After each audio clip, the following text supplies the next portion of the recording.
It's my pleasure this morning. I have a very easy job, and that is to introduce someone who needs no introduction to a crowd like this. Peter Russell is one of Canada's preeminent constitutional scholars and Professor Emeritus from the U of T. And I think, certainly speaking for political scientists, one would be hard-pressed to find anybody who wouldn't admit that over the years, Peter Russell's work has profoundly influenced their thinking, both about Canada's constitutional development as well as Canadian politics generally. And that's certainly the case for his book, Canada's Constitutional Odyssey, which in fact tracked the process that we are examining here this weekend. I would also say that if you did find a political scientist who said that they weren't profoundly influenced by Peter Russell's work, then they're obviously reading the wrong books, okay? So Peter Russell continues to write about Canada's constitutional development. He's written on the succession reference and many, many other things. And I would also say that he is very much a 21st century man. And if you are up on YouTube one of these days, go and see Peter's YouTube presentation on the prorogation of Parliament. It's inspiring. It's my pleasure to introduce Peter Russell.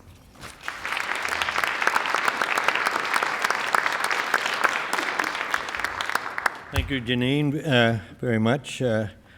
And thank you, friends and colleagues, for getting up on Saturday morning and turning out for the session. We're turning today to the consequences of the deal that we heard about yesterday being negotiated. Today we look at its consequences and assess them. And I'm going to talk about the unintended consequences. It's the nature of big historical events that many of their most important consequences were not intended by those who planned and promoted them. This is the law of unintended consequences, and it applies in spades to the patriation of Canada's Constitution in 1982. Certainly the primary aim of those who pushed for patriation was accomplished. Canada's formal constitution came home at last to its patria, its native land. It now could be amended entirely and solely in Canada. Small-minded legalists might quibble that in cold black-letter law, the United Kingdom Parliament could rescind the Canada Act and recover its custody of Canada's Constitution. But if we can be sure about anything in the future of Canadian politics, it is that we Canadians would simply not succumb to such a crazed rebirth of British imperialism.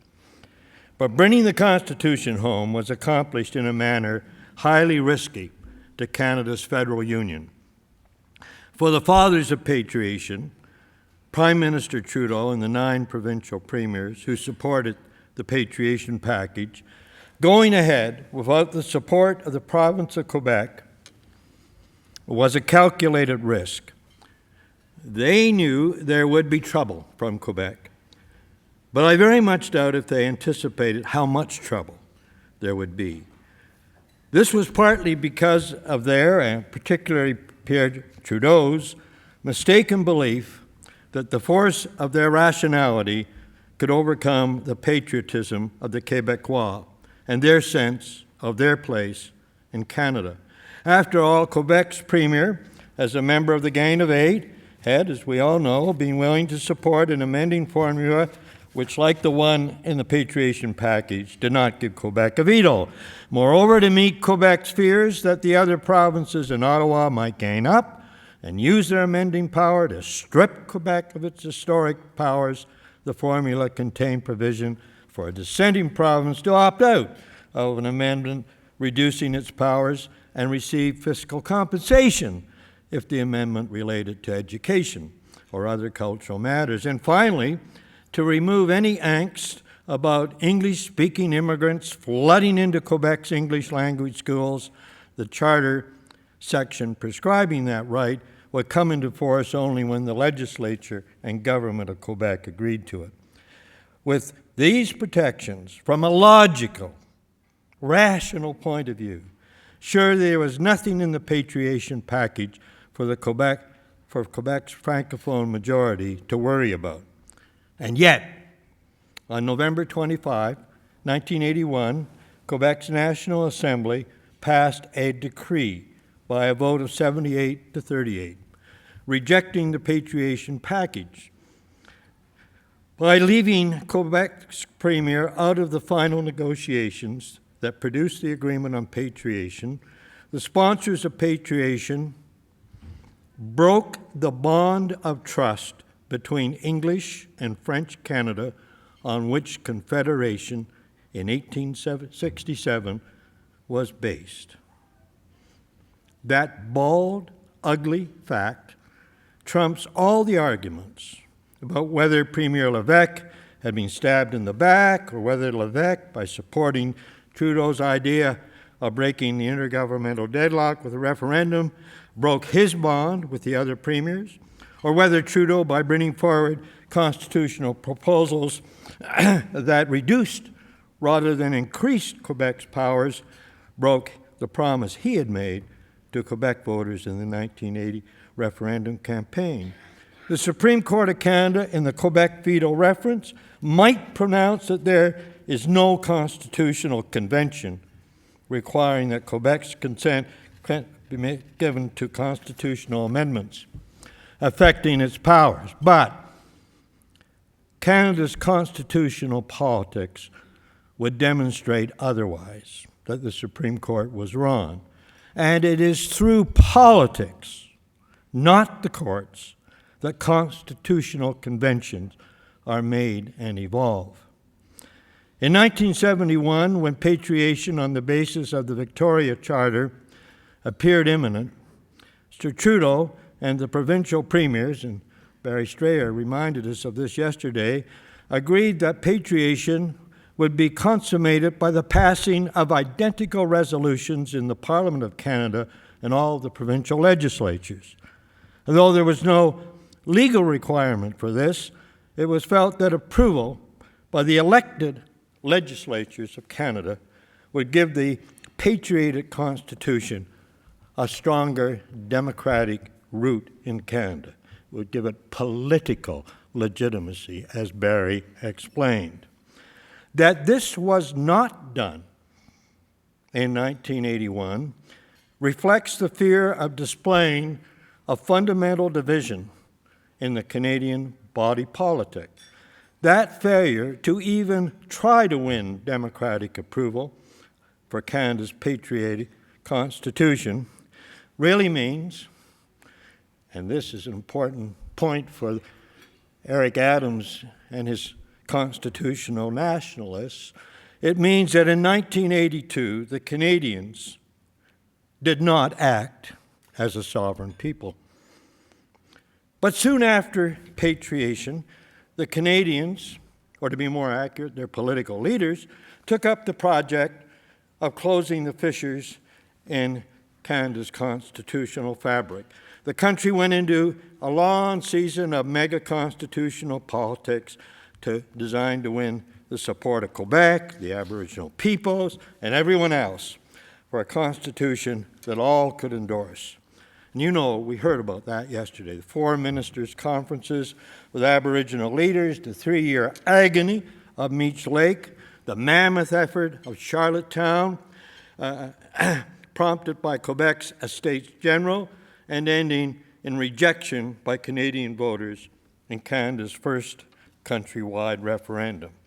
These exhausting and, in the end, futile efforts to achieve a popular constitutional accord were in large measure the unintended consequence of patriation. And in the end, all they gave us was a serious case of constitutional constipation. They also gave us one more Quebec referendum on a convoluted proposal for independence. This time it came within 31,000 votes of winning the support of a majority. The closeness of that vote, which fed so much, not on Mr. Mulroney's maladroit statesmanship, but fed on the Quebecois' sense of betrayal and their sense of the futility of seeking their constitutional objectives within the Federation, was perhaps the biggest unintended consequence of patriation and a measure of the risk that the sponsors of patriation took in 1981. Now, while the unintended consequences that stem from patriating Canada's Constitution without Quebec's support were negative in character, another unintended consequence was much more positive. These were the constitutional resources secured by Canada's Aboriginal peoples through the patriation process. Indeed, I would argue that the Aboriginal peoples were the biggest beneficiaries of patriation. It is deeply ironic that a constitutional reform process that was initiated to meet Quebec aspirations and from which the Aboriginal peoples were largely excluded culminated in a package of reforms that ignored Quebec's demands and yielded substantial benefits for the Aboriginal peoples. As constitutional politics heated up in the 1960s and again after the election of a sovereignist government in Quebec in 1976, Aboriginal leaders sensed that the opening up of Canada's constitutional agenda might give them opportunities to secure their vital constitutional interests. During the brief period of Joe Clark's prime ministership, the Aboriginal peoples came close to getting a seat at the constitutional table. But when intergovernmental constitutional negotiations resumed after Trudeau's return to power, the Aboriginal peoples and their issues were not at the table. So, status, non-status Indians, Métis, and Inuit organizations worked hard outside the First Minister's process. And Louise Mandel gave us a wonderful overview how they did this to mobilize support. They included a constitutional express to Ottawa and establishing a lobby base in London. Aboriginal organizations scored effectively when they participated in the Joint Parliamentary Committee's televised hearings on Trudeau's People's Package. The Trudeau government sensed that it could increase public support for the package by responding positively to this pressure. So in January 1981, the government agreed to add provisions to the Patriation Package that were in line with proposals of the National Indian Brotherhood, the Native Council of Canada, and the Inuit Committee on National Issues. Both opposition parties supported that agreement. The three amendments agreed to at that time were first, the one you all know about, a section of the Constitution recognizing Aboriginal and treaty rights, which becomes Section 35. Second, a section of the Charter the one you don't know about, a section of the Charter protecting the rights of Aboriginal people recognized in the 1763 Royal Proclamation and subsequent treaties from being abrogated or derogated by other rights and freedoms in the Charter. I pounded out 1763 because you heard Mr. Lockheed last night, we're not going to have any of that old historical stuff. Well, there it is. And the third, another section of the Constitution requiring a First Minister's Conference involving Aboriginal representatives within a year to discuss constitutional matters affecting them. Well, the commitment to add these three elements to the Patriation Package went through a roller coaster ride over the next year. Eventually, with a little bit of tweaking, they became part of the Constitution Act, 1982. The most notorious tweak was the insistence of Alberta's Premier Lockheed that the word existing be inserted before the Aboriginal and treaty rights recognized and affirmed in Section 35 of the Constitution Act 1982. At the time, no one knew what it meant. I have to pause. That's why I asked my question last night. You all heard the answer. I still don't know what Mr. Lougheed thinks it means. For him, it meant nothing historical. Well, all the Aboriginal rights are historical. They're all historical. I think it really was just a cover-up for saying he hoped that the rights wouldn't mean very much.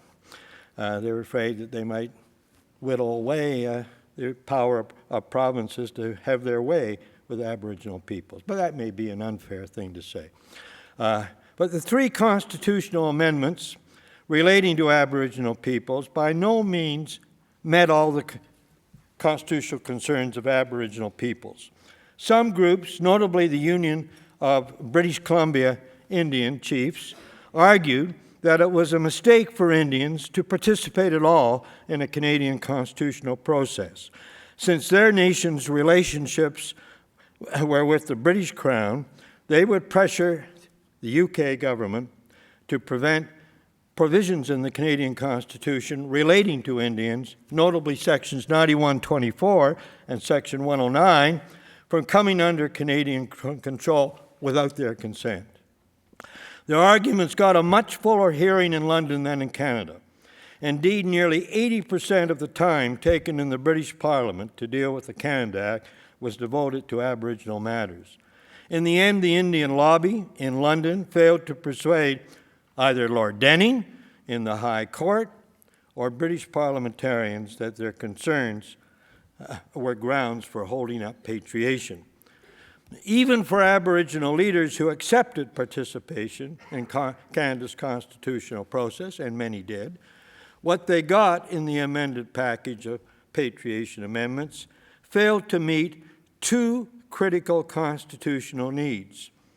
One, recognition of Aboriginal people's inherent sovereignty, and a corollary of that, the need for their consent, the consent of their people, of their nation, to any modification of the nation's or their nation's constitutional rights.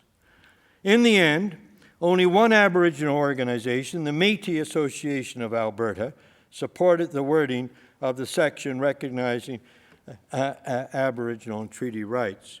All three national Aboriginal organizations opposed the whole constitutional package. Despite the widespread opposition among Aboriginal leadership, I contend that what the Aboriginal peoples got in 1982 has been of considerable value to them. Consider first the recognition in Section 35 and the modification of its wording to state that it affirmed and recognized existing Aboriginal and treaty rights. For quite some time after 1982, many Aboriginal people held the not unreasonable belief that existing was truly a weasel word that would be used by governments and courts to deny that Section 35 changed anything so far as giving effect to their people's rights were concerned. At the three constitutional conferences held in the mid-1980s with First Ministers,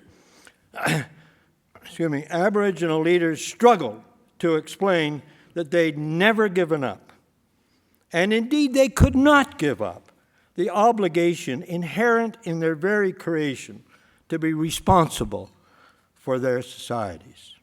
How could they give that up? Their failure to secure support for giving constitutional recognition of this inherent right did nothing to allay Aboriginal fears that what they had in Section 35 was not a half-full glass, but an empty glass. However, in Canada, in the Sparrow case, its first ruling on the Section 35, it became clear that at least the glass was not empty. The Supreme Court's rhetoric in Sparrow, and it was a unanimous court, was splendid. The justices acknowledged and wrote about the strong presentations made by Aboriginal organizations in the patriation process that put Section 35 into the Constitution. The implication was that for the courts to drain it now of meaning would be an act of betrayal. A generous, liberal interpretation, those were the words the court used, of the words in Section 35 was required.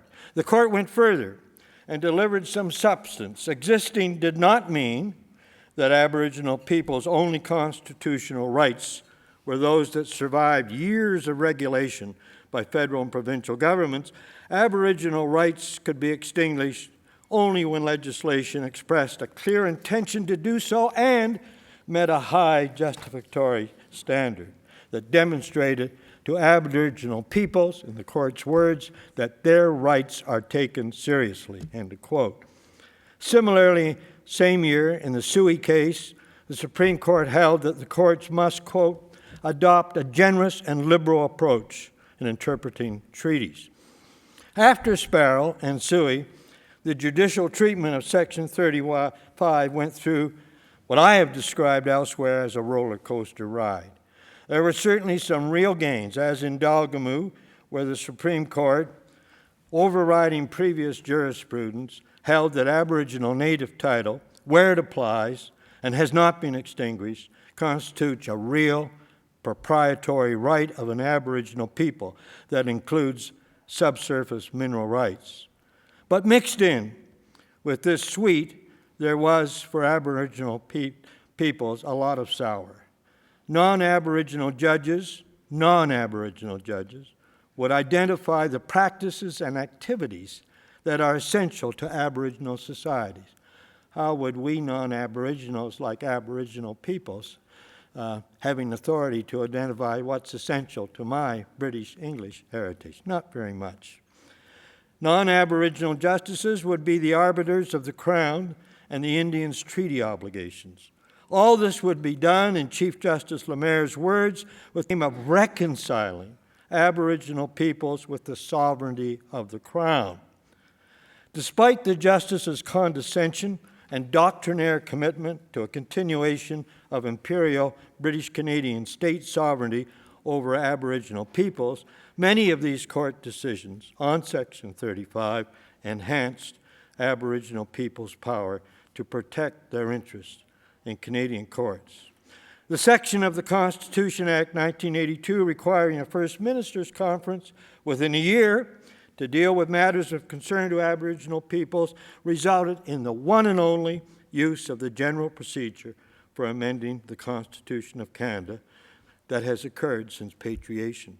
That fact in itself was surely not what the patriation leaders expected or intended. Nevertheless, this one exercise of the general procedure was useful for securing Aboriginal interests. The 1983 conference produced a constitutional amendment that added subsection 3 to Section 35, removing any doubt that constitutionally protected treaty rights,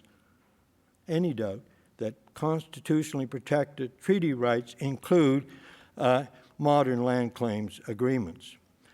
This amendment constitutionalized the land claims process, ensuring that agreements with Aboriginal peoples on land issues and on self-government provisions contained in such agreements are entrenched and cannot be unilaterally altered by the federal government or Parliament. This goes some way towards meeting the Aboriginal principle that the consent of an Aboriginal people is required for constitutional changes relating to them. But the real sleeper in the troika of constitution changes relating to Aboriginal people, I think, is Section 25 of the Canadian Charter of Rights and Freedoms, which not only gives constitutional recognition to the, 1763 Royal Proclamation, but aims to insulate any rights or freedoms recognized by that proclamation. Those are quotes from the Constitution, from being eroded or lessened by the application of other charter rights. That must be the part of the Charter least known to the non-Aboriginal population of Canada. Most non-Aboriginal Canadians do not have a clue about the 1763 Royal Proclamation or the circumstances under which it was presented to and negotiated with nations native to North America. But many Canadians who have an Aboriginal background and identify with one of the historic nations regard the 1763 Proclamation as their Magna Carta and regard the 1764 Treaty of Niagara, through which representatives of Native North Americans accepted the proclamation's terms as conditions for maintaining peaceful relations with Great Britain and her colonists as their fundamental constitutional agreement with Britain and its successor state, Canada. 3 points in the Royal Proclamation are of crucial importance. First, the proclamation recognizes that these nations indigenous to North America possess, that is, own, the lands and waters on which they lived and which sustained them.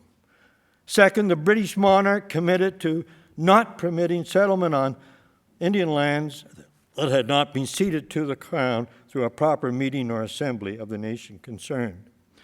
In effect, that is a commitment to a treaty process for obtaining access to First Nations historic territory for settlement or economic development. Third, King George addressed the native peoples to which this part of the 1763 Proclamation was directed. He addressed them not as his subjects, but as, quote, the several nations or tribes of Indians with whom we are connected and who live under our protection, end quote. In effect, this language recognized that the Indian nations were being invited to enter into a relationship with Britain that did not require the surrender of their political independence. The reference to the Indians living under the King's protection was a tad presumptuous, given that the strategic purpose of the Indian sections of the proclamation was to persuade the nations participating in the Pontiac uprising to cease burning English forts. They burnt 8 of them to the ground and had Detroit under siege, and cease attacking British settlements. Nonetheless, the recognition of the Indian nation's independence was crucial to the 24 nations whose representatives met with British emissary Sir William Johnson at Fort Niagara in July 1764. In my view, the treaty made at Niagara in 1764 should be regarded as our first confederation. I say this even though the terms of that agreement for a very long period were not respected by Britain or Canada. But the part of the 1763 Proclamation pertaining to relations with Aboriginal peoples and the principles underlying it, discussed and consummated in a great covenant chain at Fort Niagara in 1764, remain good law, good Canadian constitutional law, and a sound foundation for a just and mutually beneficial relationship between Aboriginal peoples and Canada. So isn't history wonderfully interesting and unpredictable? A constitutional process originally entered into to accommodate a post-Quiet Revolution Quebec with the Canadian Federation and excluding Aboriginal peoples, ends up alienating Quebec's Francophone majority and risking the unity of the country, but takes a giant step towards recovering the basis on which Aboriginal peoples originally consented to sharing their country with newcomers. In constitution making, we truly know not what we do. Thank you very much.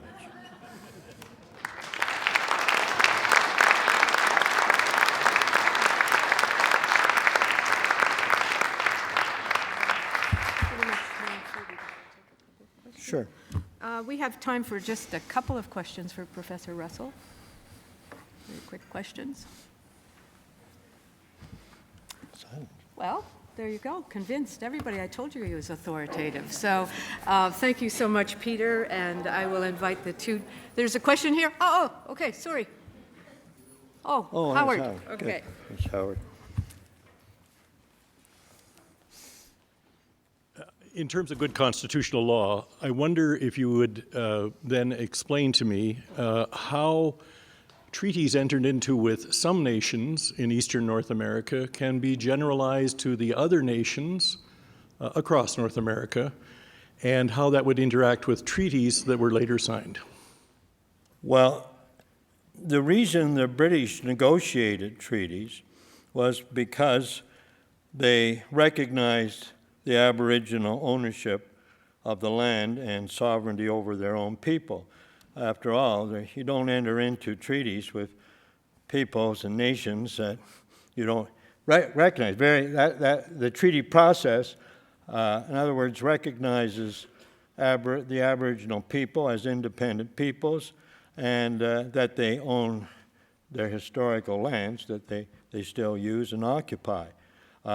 That's the principle, and treaties that deal with land cession, and some treaties don't, they just deal with war and peace and sort of military matters. But treaties that deal with land cession are all based, Howard, on those fundamental principles. I highly recommend Kent McNeil's book, Common Law Native Title, because underlying the treaty process is a doctrine of English common law that recognizes Aboriginal title, and was why the King's advisors in England said you should be making treaties with these nations. And it's a principle that coincides with Aboriginal law that recognizes, of course, that they've been on this land for years and it is their land. Indeed, it's not their real estate, it's part of them. They have a different view of their relationship to the land. So all treaties are based on a similar foundation of law and principle, all that deal with land cession or government. Peter, thank you very much for that. As you've noted, the Supreme Court has moved somewhat gingerly, 2 steps forward, 2 steps back, right, for fear probably that it's moving too far ahead of Canadian public opinion. Do you think that they have? And do you think Canadian public opinion would be outraged if they knew that Aboriginal peoples are the only citizens in Canada with constitutionalized property rights? With constitutional property rights. Oh, I see. So I mean, numerous provincial governments have tried to do that.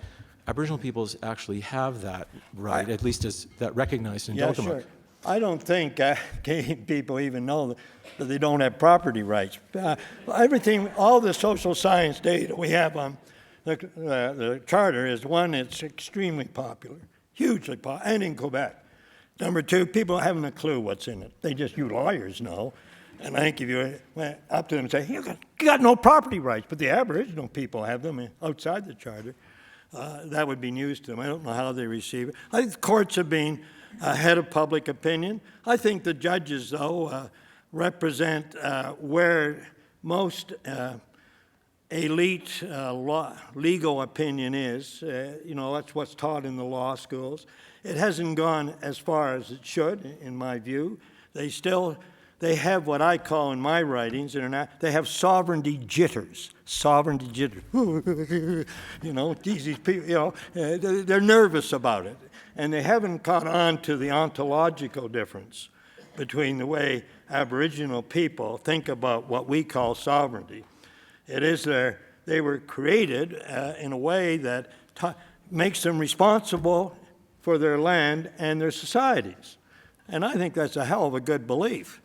And that's what it means to them. And I think when we can get our mind around that and learn how to live with that and both benefit from it, because we all would benefit from people who take charge of their own lives and their own land and look after that and look after themselves. So I'm an optimist. If people will just take some of the ghosts out of their mind and listen to what Aboriginal people are really trying to achieve, I think we can get somewhere. Okay. Oh, just a very question? I'll try to make this really brief. My name's Nicole O'Byrne. I'm at the Faculty of Law, University of New Brunswick. And just to be brief, the Supreme Court has been a little bit creative when it comes to interpreting treaty rights, especially the natural resources transfer agreements. Referring to the BNA Act 1930, there's two cases in particular, Horseman and Badger, in which they said Aboriginal people who were not at the table during those negotiations agreed to a unilateral modification of their treaty rights. And of course, they didn't. I'm being brief here. But what do we do when the Supreme Court makes decisions like that? They develop their own precedent, and it's really hard to change the direction on this to show that that is actually based on, well, Justice Corey being creative. That's not the historical fact or reality. So what do we do to try to turn the ship's course? Well, I think we have to recognize that it's not fair or just to have a treaty interpreted by judges appointed by one side of the treaty. That's not rocket science. And look at the Royal Commission of Aboriginal Peoples' proposal for a treaty house, in which, in a fair and just way, if there were arguments about the meaning of treaties, they'd be worked out in the same way that the treaties were originally worked out, by talking through the problem and finding an agreed-upon solution. Please join me in thanking Peter Russell. Peter.